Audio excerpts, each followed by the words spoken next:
Start. सभापति महोदय, इस सदन में मैं एक महत्वपूर्ण विषय पर चर्चा करना चाहता हूं।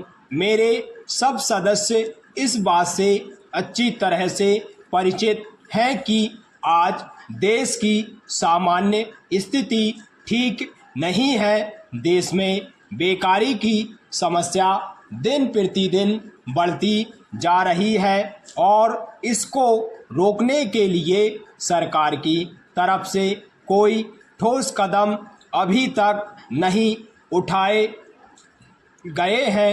वैसे भी सरकार के सामने इस अवसर पर कई समस्याएं हैं, जिसके कारण सरकार बेकारी को दूर करने के कार्य पर कोई ध्यान नहीं दे पा रही है।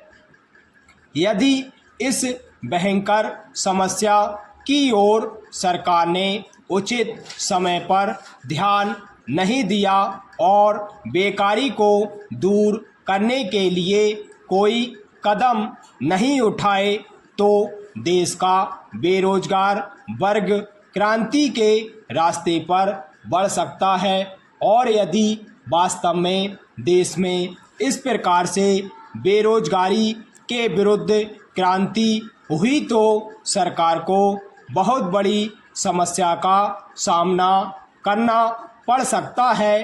अतः मेरा सुझाव है कि सरकार को जल्द से जल्द इस समस्या की ओर ध्यान देना चाहिए।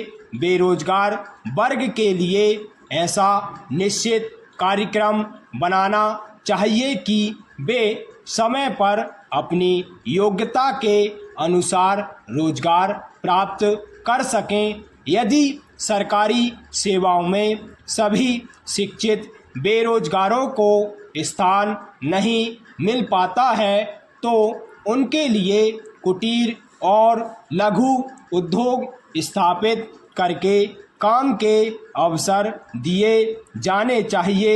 यही नहीं, शिक्षा प्रणाली में भी उचित परिवर्तन करने की आवश्यकता है।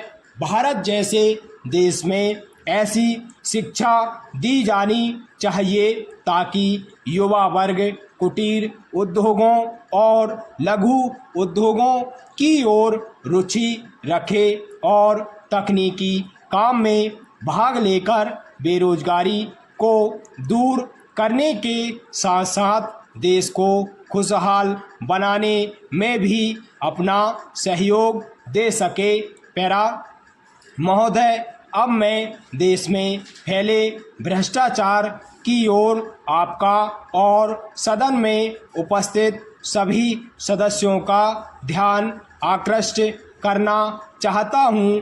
आप सब सदस्यों को मालूम ही है कि आवश्यक वस्तुओं के मूल्यों में लगातार वृद्धि होती जा रही है। मूल्य वृद्धि के इस समय पर सरकार की ओर से कोई विशेष नियंत्रण नहीं रखा जा रहा है।